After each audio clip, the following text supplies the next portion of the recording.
Assalamualaikum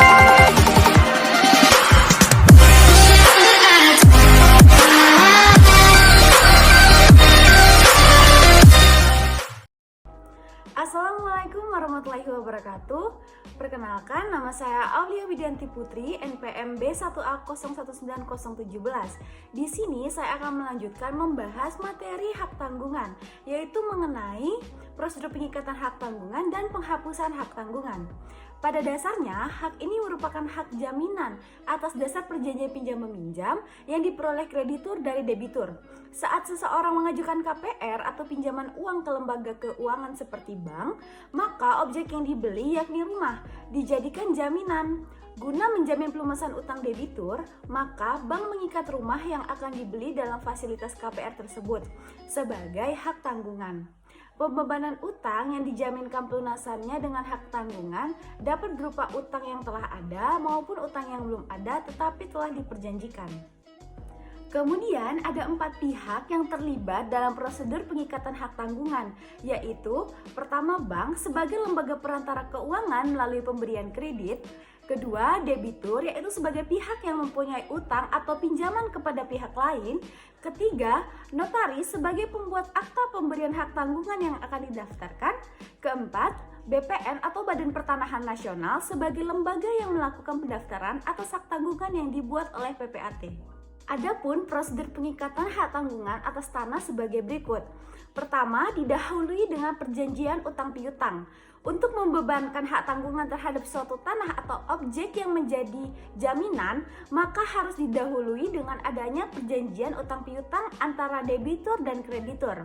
Perjanjian utang piutang tersebut bisa dibuat dengan akta otentik, bisa juga hanya dengan akta di bawah tangan atau tanpa akta notaris. Kedua, dibuatnya akta pemberian hak tanggungan. Setelah dibuatnya perjanjian utang piutang, baru kemudian harus ada akta pemberian hak tanggungan atau APHT oleh pejabat pembuat akta tanah. Pada umumnya, APHT berisi nama dan identitas pemegang dan pemberi hak tanggungan, nilai jaminan, dan jenis objek yang dijadikan jaminan oleh si debitur, sehingga jelas objek yang menjadi jaminan di dalam utang piutang tersebut. Namun pada dasarnya pemberian hak tanggungan wajib dilakukan sendiri oleh pemberi hak tanggungan. Dalam hak pemberi hak tanggungan tidak dapat hadir di hadapan PPAT, dibolehkan penggunaan surat kuasa memberikan hak tanggungan atau SKMHT. Ketiga, pendaftaran akta pemberian hak tanggungan. Dalam waktu paling lama 7 hari kerja setelah akta pemberian hak tanggungan yang sudah dibuat dan ditandatangani, PPAT wajib mendaftarkan akta tersebut kepada kantor pertanahan setempat. Maksud pendaftaran pembebanan hak tanggungan tersebut adalah untuk dibuatkan buku tanah, hak tanggungan, dan mencatatkan di dalam buku tanah hak atas tanah yang menjadi objek hak tanggungan atau jaminan, serta menyalin catatan tersebut pada sertifikat hak atas tanah yang bersangkutan. Selanjutnya, sebagai tanda bukti adanya hak tanggungan atas tanah, Kepala Kantor Pertanahan menerbitkan sertifikat hak tanggungan yang di dalamnya memuat irah-irah dengan kata demi keadilan berdasarkan ketuhanan yang Maha Esa.